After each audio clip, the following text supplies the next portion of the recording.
আসসালামু আলাইকুম রহমতুল্লাহ। সম্মানিত বন্ধুগণ, আজকে আমার আলোচ্য বিষয় হচ্ছে দুঃখ থেকে মুক্তি, সুখী হতে যুক্তি। দেখেন, অধিকাংশ মানুষই দুঃখী। কিছু আছে বেকার হয়ে দুঃখী, কিছু আছে অলস হয়ে দুঃখী, কিছু আছে নেশা করে দুঃখী, কিছু আছে আপনার আবেগে দুঃখী। তাহলে আপনাকে দুঃখী থেকে সুখী হতে হলে আপনাকে এক নম্বরে আপনাকে অনলাইন বা ফেসবুক থেকে আপনাকে সময় বের করে নিয়ে আসতে হবে। সম্পূর্ণ বাদ দিতে হবে বিষয়টা না, আপনাকে অনলাইন ত্যাগ করতে হবে। আপনাকে মদ জুয়া থেকে বিরত থাকতে হবে, সারাদিন ঘুমিয়ে থাকা থেকে বিরত থাকতে হবে, সকাল সকাল উঠতে হবে এবং আপনাকে জুয়া খেলা থেকে বিরত থাকতে হবে। অর্থনৈতিক লস আপনাকে গ্রাস করে হত্যার দিকে নিয়ে যাবে। দ্বিতীয়ত কথা হলো, আপনাকে দুঃস্বপ্ন দেখে স্বপ্নের পথে হাঁটা যাবে না, ওখান থেকে দূরে সেরে আসতে হবে। তাহলে আপনি দুঃখী, তাহলে আপনাকে কতগুলো অভ্যাস ছাড়তে হবে। এই অভ্যাসগুলো আমি দুই একটা বলেছি, আরো আছে। ব্যবসায়িক ক্ষেত্রে লস খেয়েছেন, ব্যবসা বুঝেন না, এগুলো আপনাকে বুঝতে হবে। মূলধন কম, ব্যবসা বুঝেন না, কিন্তু আপনি দুঃখী।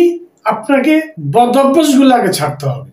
বদ অভ্যাস যদি আপনি না ছাড়েন, অতিরিক্ত ঘুম, মদ জুয়া, ফেসবুকে পড়ে থাকা, আপনার খারাপ বন্ধুদের সাথে চলা, খারাপ মানুষদের সাথে সময় দেওয়া, চায়ের দোকানে বসে বসে গপ্প করা, চায়ের দোকানে বেশি সময় দেওয়া, ওখানে কি আছে? ওখানে শয়তানের রিসার্চ হয়। একজনে চা খায়, আরেকজনে ভোট কয়, আরেকজনে গালিগালাজ করে, আরেকজনে চাঁদাবাজি করে, আরেকজনে খালেদা জিয়ারের মানে শেখ হাসিনাকে, এরশাদ সাহেবকে, এভাবে বাংলাদেশের যারা প্রধানমন্ত্রী ছিলেন, রাষ্ট্রপতি ছিলেন, ভালো মন্ত্রী ছিলেন, তাদেরকে নিয়ে আপনার এই চায়ের দোকানে গল্প হয়, বোর্ড হয়, গালিগালাজ করে, মনে হয় যেন সে এখন কিছু করে ফেলতে পারবে। আপনি ওটা শুনতেছেন, কিন্তু এটা অযৌক্তিক, অকারণ। কারণ তারা সম্মানিত, তারা ভালো করেছে, খারাপও করেছে। রাষ্ট্র চালাইতে গেলে 100% এই যুগে কেউ পারে না। যারা খারাপ বেশি করবে তাদের নসিব খারাপ, আর যারা ভালো করবে তাদের জন্য ভালো, সমালোচনা কম, আলোচনা বেশি। তেমনি করে চায়ের দোকানে আড্ডা ছাড়তে হবে।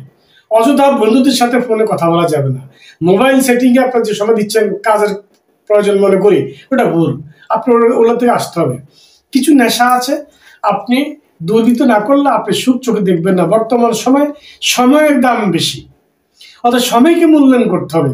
কারণ আপনি যদি সারাদিন ঘুমিয়ে থাকেন, চারটা গপ্প করেন, আপনার বেকার, আপনার কাজের লোক, সব মিলিয়ে আপনি যে অবস্থানে আছেন, বেকার হন, চাকরিজীবী হন, আপনি ব্যবসায়ী হন, কিন্তু আপনি সময় নষ্ট করতে পারবেন না।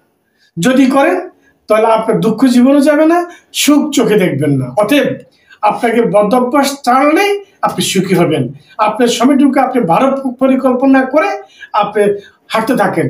আল্লাহ সুবহানাহু ওয়া তাআলা বলছেন, যারা বিপদগামী, যারা কষ্টে আছে, তারা যেন ধৈর্য ধারণ করে এবং সবর করে এবং সালাত আদায় করে, আল্লাহর কাছে সাহায্য চায় এবং সুখ আসার জন্য অপেক্ষা করে, এবং তারা যেন তাদের জায়গা থেকে তারা কৌশল এবং চেষ্টা করে।